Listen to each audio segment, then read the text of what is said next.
자, 반갑습니다. 배동찬 교수의 맛있는 돈 이야기의 배동찬입니다. 자, 여러분 반갑습니다. 요즘 많이 지치시죠? 그리고 많이들 피곤하시죠?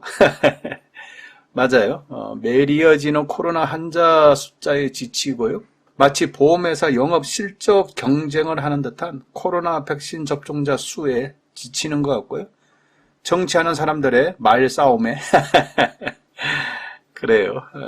말싸움에도 지치고 또한 사업이나 장사하시는 분들 매출 감소 때문에 많이 지치시고 돈 때문에 또 많이 지치지 않습니까? 뭐 더 나아가서 부동산에도 지치는 그러한 하루하루가 되는 것 같아요. 하지만 이 또한 우리가 겪어내야 할 일이라면 어차피 또 이겨내야 될 일이라면 힘내시고 이겨나가야 되겠죠? 오늘도 화이팅 하시고요. 오늘 이야기는요. 양의 탈을 쓴 부동산 세금 이야기, 부동산 폭탄 세금 얘기에 대해서 한번 이야기를 나눠보도록 하죠.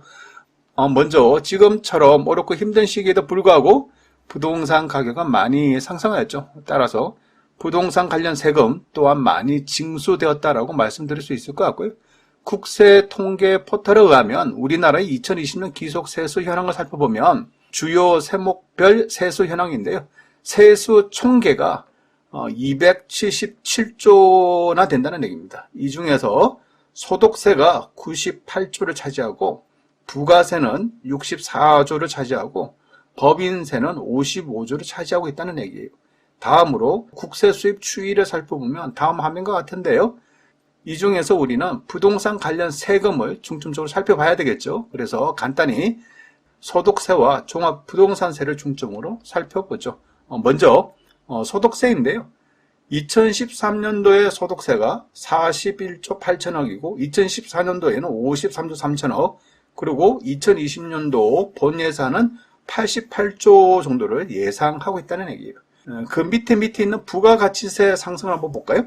이 부가가치세를 놓고 보면 2013년도에는 56조에서 2020년 본 예산에는 68조죠. 그만큼 상승률이 그다지 많지가 않다라고 말씀드릴 수 있을 것 같은데 소득세 같은 경우에는 2013년도 47조에서 2020년도 본 예산에는 무려 88조 4천억으로 거의 뭐 2배 가까이나 올랐지 않습니까? 따라서 양도소득세 신고 현황을 한번 살펴보는데요. 보이는 화면처럼 2015년도에는 12조 4천억 원이 거둬졌고요. 2016년도에는 13조, 2017년도에는 16조, 2018년도에는 17조, 그리고 2019년도에는 16조 6천억 원이 거둬졌다는 얘기예요. 아니 2018년도에 비해서 2019년도가 줄어드는 원인을 본다면 양도소득세 중과세에 따른 증여나 다른 방법으로 넘겼구나. 그냥 양도소득세 무서워서 그냥 계속 가지고 있는 거죠. 정부가 언젠가는 양도소득세를 풀어주겠지. 이 생각하면서 그냥 가지고 있는 거예요. 팔고 싶어도 안 파는 거예요. 그러다 보니까 2018년도에는 17조인데 2019년도에는 16조를처럼 다소 줄어들었다는 얘기죠. 그 다음으로 보면 종합부동산세 같은 경우에는요. 2013년도에 1조 2천억 원에서 2020년 본 예산으로는 3조 3천억 원이 예상한다는 거예요. 거의 뭐 1조 2천억에서 뭐 3조 3천억 원이니까 3배 가까이 올랐다라고 봐야 되겠죠. 이만큼 부동산 관련해서는 세금이 많이 걷어지고 있다라고 이렇게 말씀드릴 수 있을 것 같고요. 2021년 올해 또 아파트 가격이 많이 상승했지 않습니까? 따라서 종부세 대상도 많이 증가가 됐죠. 따라서 2021년 올해의 종합부동산세는 내년도에 나오겠지만 내년도쯤 되면 아마 요 금액에 비해서 또 많이 올랐다라고 이렇게 봐야 되겠죠. 또한 증여세 부분인데요. 증여세 신고 현황인데요. 증여세 신고 건수는 22만 4,603건이라는 겁니다. 그러니까 우리나라 국민 중에서 21만 4천여 명이 2020년도 작년에 증여를 했다는 거예요. 좀 재밌죠? 2016년도에는 11만 6천여 명이 했고 2019년도에는 15만여 명이 했는데 2020년도에는 무려 6만 명이나 증가돼서 21만 4천여 명이나 증여를 했다는 겁니다. 요랑 얘기는 뭐 뻔한 뻔짜가 되겠죠. 양도소득세 때문에 사람들이 증여로 넘겼다라고 봐야 되겠죠. 따라서 증여세로 거둔 세금은 2016년도에는 2조 7천억 원에서 2019년에는 4조 9천억 원, 2020년에는 무려 6조 8천억 원이나 되는 어마어마한 돈을 증여세로 거둬들였다는 겁니다. 그만큼 증여세가 엄청나게 늘었다라고 말씀드릴 수가 있겠죠. 그리고 지방세 같은 경우에도요. 행정안전부의 자료에 의하면 2020년도 지방세로 총 102조를 거둬들였다는 거예요. 이 중에서 부동산 관련 세금은 그냥 간단히 취득세가 있겠죠. 취득세는 2019년도 23조 9천억 원에서 2020년도 작년에는 취득세만 29조 5천억 원이 거둬졌다는 거죠. 무려 23.5%나 증가되었다라고 말씀드릴 수가 있겠죠. 엄청나요, 여러분. 1년 사이에 취득세가 23.5%나 올랐다니까요. 여러분 월급이 23.5% 증가됐다고 생각해 보세요. 얼마나 좋겠어요. 여러분 매출이 23.5%나 증가됐다 하면 얼마나 기쁘겠어요. 그런데 취득세만 23.5%나 이 정도나 증가되었다는 겁니다. 이런 부분에 대해서 정부는 이렇게 이야기를 하죠. 부동산 관련 불로소득을 원천 징수하겠다. 그래요. 참 좋은 말이죠. 불로소득에 대해서는 원천 징수해야 되겠죠. 하지만 불로소득에 대한 원천 징수도 좋지만요. 그것보다 더 중요한 거, 그것은 바로 아파트 가격이 그만큼 올라가지 않게 하는 거. 이게 더 중요하지 않을까요? 세금을 많이 걷어서 복지를 쓰겠다라는 의미보다는 그냥 아파트 가격이 많이 안 올라가게끔 정부가 막아주는 것만 해도 그게 다 엄청난 주거 복지가 되는 거 아닐까요? 물론 저는 이렇게 생각하고요. 예를 든다면 200만 원 주택 공급 계획이나 상기 신도시 발표나 이런 부분을 그냥 집권 초기에 바로바로 했다면, 그렇죠? 2017년도에 바로바로 주택 공급을 충분히 하겠다라고 이렇게 발표를 하고 실제적으로 주택 공급을 실시를 했다면 요런 지경에까지 오지는 않았겠죠.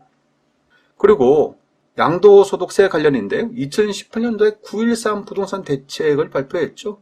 그리고 2019년도에는 9.13 부동산 대책의 시행령을 개정을 했고 2020년에는 7.10 부동산 대책을 냈죠. 그리고 2021년 6월 달에는 이제 본격적으로 다주택자 양도소득세가 중과세 됐지 않습니까? 그러니 양도소득세만 놓고 보더라도 매년 이렇게 중구난방으로 막 대책들을 막 쏟아낸다는 거예요. 그러니 세무사들 입장에서도 양도소득세가 너무나 어렵다는 거예요. 너무나 많아, 너무나 복잡해. 무슨 방정식을 푸는 듯한 그런 느낌이 든다는 거예요. 따라서 양도소득세 신고를 안 한다는 얘기예요. 또 양도소득세 상담 자체를 안 한다는 얘기예요. 그리고 올해 6월달부터는 3주택자 이상인 자들이 조성대상 지역에서 10억 원 초과하는 아파트를 팔 경우, 주택을 팔 경우에 양도소득세 45%에 중과세 30%, 즉 75%에 또 개인 지방소득세 10% 하니까 7.5%라니까 무려 세율이 82.5%가 된다는 얘기예요. 엄청나죠. 10억에 사서 21억에 팔았을 때 남는 것은 11억이 남는 게 아니라 실제적으로 2억대밖에 안 남는다는 얘기예요. 누가 팔겠냐는 거죠. 따라서 매물 잠김 현상이 일어난다는 것으로 봐야 되겠고요. 결국 부동산은 나빠, 불로소득은 더 나빠 라고 말을 하지만 혹시 정부 입장에서는 부동산 관련해서 세금이 양도소득세 16조 6천억 원, 증여세 6조 8천억 원, 취득세 29조 5천억 원, 종합부동산세 3조 3천억 원 등 이 모든 세금을 합치면 대략적으로 56조라는 돈이 된다는 거예요. 엄청나죠. 부동산 관련해서 세금이 56조. 이 중에서 양도소득세 관련 개인 지방소득세 이런 부분은 뺀 거죠. 이러하니 정부 입장에서는 말로만 부동산을 걱정하지 실제적으로는 세금 증가. 정부 입장에서 얼마나 기분 좋겠어요. 종합부동산세 증가되지, 양도소득세 증가되지, 증여세 증가되지, 취득세 증가되지. 그렇죠? 혹시 정부는 이처럼 세금이 막 대폭적으로 오르는 거, 이런 부분을 즐기는 것은 아닌지. 그렇죠? 이런 생각이 든다는 거예요. 지금 부동산 가격 상승으로 공인중개사들이 중개수수료 요거도 막 할인됐지 않습니까? 그런 의미로 본다면 부동산 가격 상승으로 세금이 많이 증가됐다면 이러한 세율 또한 줄여야 되지 않을까요? 아무튼 부동산 관련 세금의 증가, 충격 그 자체인 것 같아요. 이상까지 배종찬 교수의 맛있는 도움 이야기였습니다. 감사합니다.